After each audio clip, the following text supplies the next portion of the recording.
दोस्तों, legal and legal में एक बार फिर से आपका स्वागत है।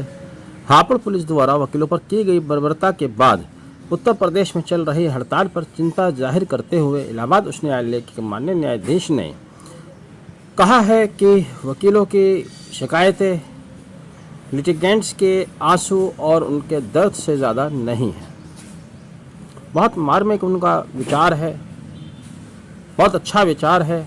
हमें फ़ख्र है ऐसे अपने माननीय न्यायाधीश पर, न्यायमूर्ति पर, जिन्हें लिटिगेंट्स की इतनी चिंता है, इतनी फ़िक्र है।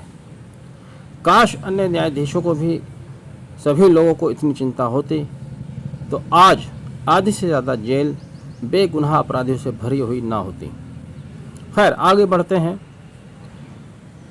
दिसंबर 2022 का आखिरी हफ्ता और जनवरी 2023 की शुरुआत, मेरे एक क्लाइंट जो मेरे परिचित भी हैं, उनका भाई 3 साल से जेल में बंद था। 6-7 महीने से उनकी बेल इलाहाबाद उच्च न्यायालय के समक्ष पेंडिंग थी। कई बार जाते थे, उनकी सुनवाई नहीं हो पाती थी। कभी 72 नंबर, कभी 65 नंबर, कभी 60 नंबर। जब तक उनकी एप्लीकेशन का नंबर आता था, माननीय न्यायाधीश महोदय उड़ जाया करते थे। एक दिन अचानक उनके पास मैसेज आता है, कल तुम्हारे भाई की बेल लगी हुई है, 5वां नंबर है।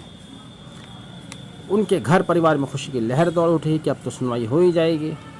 वह सर्दी की कड़कड़ाती रात में बिना रिजर्वेशन के जैसे तैसे लटक झटक कर इलाहाबाद उच्च न्यायालय पहुँचते हैं। पहुँचने पर उनके वकील बताते हैं कि आपकी बेल लंच के बाद सुनी जाएगी। जब लंच के बाद वो कोर्ट रूम में पहुँचते हैं तो उनको पता चलता है कि आज बेंच नहीं बैठ रही है। क्यों नहीं बैठ रही है? सवाल ही नहीं बनता। सवाल पूछने की किसी की हिम्मत ही नहीं है। नहीं बैठ रही तो बस नहीं बैठ रही। उनके परिवार में किस तरह का कोहराम है। जो व्यक्ति 4 साल से जेल में बंद है, उसके बच्चे छोटे छोटे इंतज़ार कर रहे हैं, लेकिन आज बेंच नहीं बैठ रही। फिर 1 महीना बाद की डेट लग जाती है।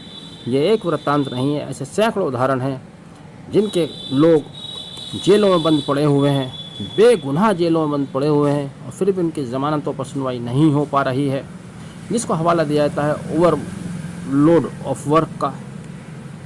उनके दर्द, उनके आंसू, अफसोस के किसी को नहीं दिखाई देते। ऐसे बहुत सारे लोग हैं जो बेगुनाह जेलों में बंद हैं। वकीलों द्वारा की जा रही हड़ताल से कार्य बाधित हो रहा है, इसमें कोई दो राय नहीं। लिटिगेंट्स को परेशानी हो रही है, इसमें भी कोई दो राय नहीं। लेकिन एक मामूली सी बात को लेकर सरकार अपने रवैये पर अडिग है। पुलिस अधिकारियों द्वारा कुछ गलत किया गया है। जिस तरह से लाठी का प्रयोग किया गया, माननीय न्यायाधीश महोदय, भारत का संविधान महोदय कोई बताए हमें, क्या संविधान में, क्या न्यायालयों में उस तरह के कार्यवाही की इजाज़त देता है, वो भी अधिवक्ताओं के खिलाफ? क्या सवाल यहाँ पर यह भी उठना चाहिए कि वकीलों द्वारा जो हड़ताल की जा रही है, उसी से लिटिगेंट्स के दर्द और आंसू छलकते हैं। हर साल जून का पूरा महीना अदालतें छुट्टियां मनाती हैं, गर्मियों की छुट्टियां मनाती हैं, अंग्रेज़ों के समय की परिपाटी है। क्या तब उन लोगों के दर्द और उनके आंसू नहीं दिखाई देते? जिनके सिविल मैटर्स हैं, किसी का स्टे का मामला है, किसी का जजमेंट होना है पेंडिंग। हर साल जब न्यायाधीशों के ट्रांसफ़र की लिस्ट आते भी नहीं है, चर्चा शुरू हो जाती है 1 महीना पहले, अदालतें काम में इंटरेस्ट लेना छोड़ देती हैं। 1-1, 2-2 महीने की तारीखें लगाती हैं। निचली अदालतों में मजिस्ट्रेट महोदय 11:30 बजे आकर बैठते हैं, 11 बजे आकर बैठते हैं। कब उठ जाएं उनकी मर्ज़ी है। लंच बाद 1:30 बजे आएंगे, 1:30 की जगह 2 भी बजे आ जाते हैं, 2:30 बजे भी आ जाते हैं, उनकी मर्ज़ी है।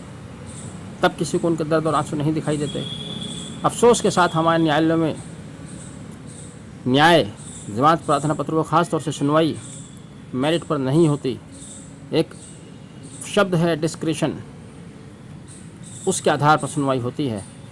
अगर किसी व्यक्ति के नाम के आगे धारा 302 लग गई, फिर उसकी फ़ाइल नहीं पढ़ी जाती। बस ये देखा जाता है 302 जमानत नहीं होगी। किसी के आगे 376 पॉक्सो लग गया, भले ही झूठा है, फिर उसकी फ़ाइल नहीं खोली जाती। 376 पॉक्सो नहीं, ज़मानत नहीं होगी। और इस तरह से सैकड़ों हज़ारों लोग जेलों में बंद पड़े हुए हैं। साल 1972 में माननीय उच्चतम न्यायालय ने एक बहुत ही लीडिंग जजमेंट दिया था बालचंद बालिया में, जिसमें कहा था jail is exception, bail is rule. लेकिन उस पर पालन नहीं होता।